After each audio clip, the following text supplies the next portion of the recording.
இது Umar ibn அல் கத்தாப் அவர்களின் ஆட்சிக் காலம்.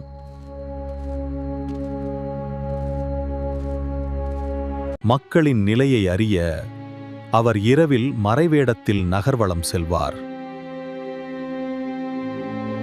பால் குறைவு,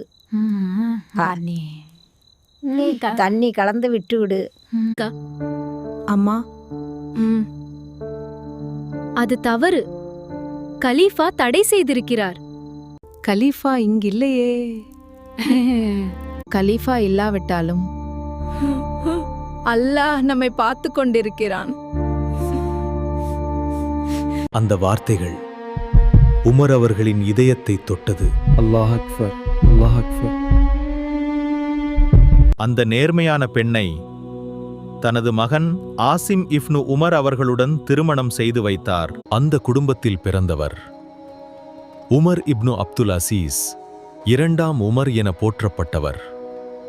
யாரும் பார்க்காத இடத்திலும் நேர்மையாக இருப்பதே உண்மையான ஈமான். யாரும் பார்க்கவில்லை என்றாலும் அல்லாஹு பார்த்து கொண்டிருக்கிறான் என்ற உள்ளச்சம் வேண்டும்.